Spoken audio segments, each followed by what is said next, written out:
Hello my dear students, welcome you all. ఏపీపీఎస్సీకి సంబంధించినటువంటి group 1 అభ్యర్థులకైతే, గ్రూప్ 1 ప్రిపేర్ అభ్యర్థులకైతే నాకున్నటువంటి అంచనా ప్రకారం 2018లో ఎవరైతే రాశారో వాళ్ళకి 2 గ్రూప్ 1s రాయడానికి అవకాశం ఉండొచ్చు. ఒకవేళ గ్రూప్ 2 కనుక రీమెయిన్ జరిగితే జాబ్ క్యాలెండర్లో ఒక గ్రూప్ 2 రాయబోతున్నారు, నెక్స్ట్ ఒక గ్రూప్ 2 అనమాట. అంటే it is one of the golden period for APPSC group 1 and group 2 అభ్యర్థులకి. సో అది మాత్రం మనసులో జాగ్రత్త బలంగా ముద్రించుకోండి. గ్రూప్ 1 అండ్ గ్రూప్ 2కి ప్రిపేర్ అయ్యే అభ్యర్థులకు మాత్రం so if everything goes in favour of them, court judgements కనుక అభ్యర్థులకు అనుకూలంగా వస్తే 2018లో గ్రూప్ 1 రాసిన వాళ్ళకి 2 సార్లు గ్రూప్ 1 వస్తుంది. అంటే త్వరలో గ్రూప్ 1 రాబోతుంది, ప్లస్ అది పాతది ఉంది. Second thing is nothing but group 2. So particularly in terms of group 2కి పాయింట్ ఆఫ్ వ్యూలో మాత్రం ఈ concept is very important. So judgement పాజిటివ్గా వస్తే, అభ్యర్థులకు అనుకూలంగా వస్తే, రీమెయిన్ జరిగితే అది వస్తుంది, మరియు జాబ్ క్యాలెండర్ వస్తుంది. కాబట్టి ఈ అవకాశాన్ని చాలా కేర్ఫుల్గా వినియోగించుకోండి. So I thought to understand అసలు ఎందుకు అభ్యర్థులు ఎడ్జ్లో జాబ్ కోల్పోతున్నారు. So last 10% of the marks గ్యాప్లు ఎందుకు పోతున్నారు? ఫస్ట్ పాయింట్ ఈజ్, సో శ్రద్ధగా చదవటం అనేది చాలా important. What is meant by శ్రద్ధగా చదవడం? ఫర్ ఎగ్జాంపుల్, ఒక అభ్యర్థి ప్రతి ఒక్క క్వశ్చన్ని చాలా కేర్ఫుల్గా తీసుకుని ఆన్సర్ చేయటం అనేది చాలా important. For example, if you look at a concept college, ఏదైనా ఒక స్టూడెంట్ అన్నం తినేటప్పుడు కింద పడిన మెతుకు కూడా నీట్గా కేర్ఫుల్గా అన్నం ప్లేట్లో పెట్టుకుని, రైతు ఎలాగైతే తింటాడో, రైతు పొలంలో తినేటప్పుడు అన్నం మెతుకు కింద పడితే అది మట్టిలో ఉన్నా సరే మట్టిలో ఉన్న maximum try to add it. So the point నేను చెప్పాలనుకుంది ఏంటంటే, సో దట్ ఈస్ కాల్డ్ శ్రద్ధ. శ్రద్ధగా చదవటం అనేది శ్రద్ధతో కూడినటువంటి జీవన విధానం వల్ల వస్తుంది. సో ఫర్ ఎగ్జాంపుల్, వాష్రూమ్కి వెళ్ళినప్పుడు బ్రష్ చేయటం, స్నానం చేయటం మొత్తం ఒకేసారి కంప్లీట్ చేసుకుని రావడం వల్ల చాలా టైం ఆదా అవుతుంది. So even while preparing for competitive exams, that shows the Shraddha.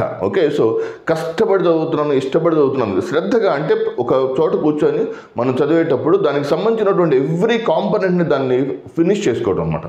So ఒక ప్రిపరేషన్ పాయింట్ ఆఫ్ వ్యూ ఒక చోట కూర్చున్నాం అంటే 3 గంటలు 4 గంటలు శ్రద్ధగా చదవటం చాలా ఇంపార్టెంట్. రాదర్ దాన్ చాలా కష్టపడుతున్నానంటే నువ్వు మనసుని చాలా భారంగా తీసుకున్నట్టు, ఇష్టపడుతున్నానంటే నువ్వు బయాస్కి వెళ్తున్నట్టు. అంటే కొన్ని సబ్జెక్ట్స్ ఇష్టంగా ఉంటే, కొన్ని సబ్జెక్టులు ఇష్టంగా ఉండకపోవచ్చు.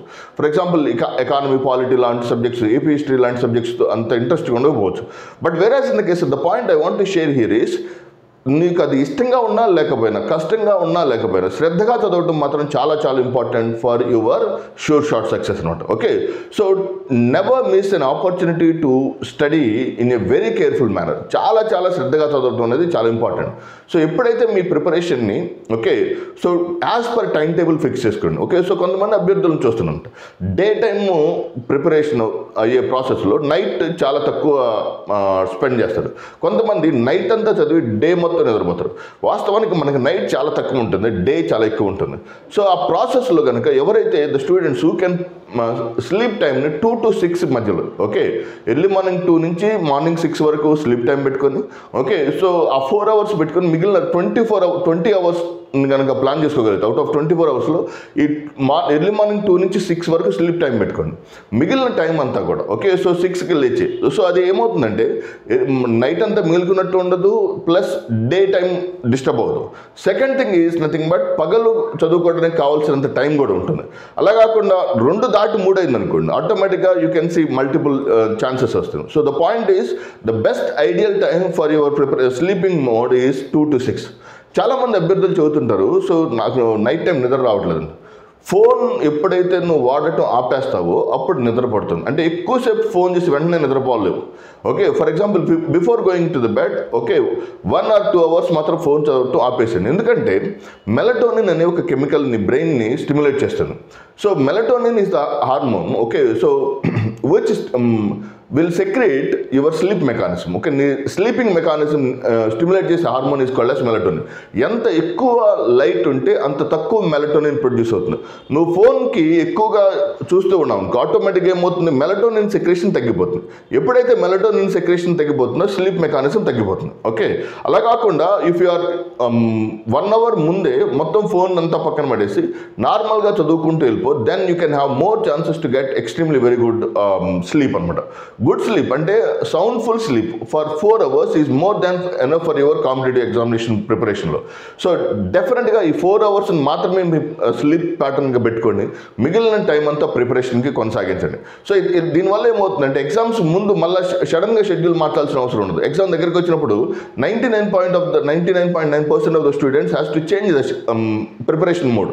నైట్ టైం మాత్రమే ప్రిపేర్ అయ్యి డే టైం చదువుకుంటే చాలా కష్టం అవుతుంది. Okay, so 90% okay group 1 group 2కి ప్రిపేర్ అయ్యే వాళ్ళు, ఓకే సో 2018 అభ్యర్థులకు మాత్రం ఇది ఒక గోల్డెన్ పీరియడ్ అని చెప్పొచ్చు. ఒకవేళ కోర్టు యొక్క వర్డిక్ట్ కనుక వాళ్ళకి ఫేవర్గా వస్తే, ఓకే 2018లో రాసిన దాదాపుగా 99.9% అభ్యర్థులందరికీ నెక్స్ట్ అటెంప్ట్ ఉంటుంది. సో ఈ ప్రాసెస్ కనుక ఎక్స్ట్రీమ్గా యూజ్ చేసుకోగలిగితే they can have more chances to get extremely very good marks. So I hope you understand. Wake up, మీ ప్రిపరేషన్ని ప్లాన్ చేసుకోండి, ఎక్స్టెన్సివ్ ప్రిపరేషన్కి దారి తీయండి, ఒక ప్రణాళికాబద్ధంగా చదవండి మరియు శ్రద్ధగా చదవండి. అంటే ఎంతో కష్టపడి చదువుతుంది చాలామంది. ఎప్పుడైతే కష్టపడి చదువుతున్నాను అనుకుంటా ఒత్తిడి బిల్డప్ అవుతుంది. ఓకే, అండ్ ఇష్టపడి చదువుతున్నాం అంటే కొన్ని బయాసులు ఉంటాయి. ఓకే, సో అవన్నీ కాకుండా ఈ సబ్జెక్ట్, ఓకే సో ఈ సబ్జెక్ట్ నుంచి ప్రీవియస్ క్వశ్చన్స్ ఏమొచ్చినాయి, ఈ సబ్జెక్ట్ నుంచి ఎలా చదవాలి, ఈ ప్రాసెస్ని కనుక మీరు ఎస్టాబ్లిష్ చేసుకుంటూ వెళ్తే definitely you can have more chances to score very good marks. I hope you understand the concept. Thank you very much. All the very best. God bless you all.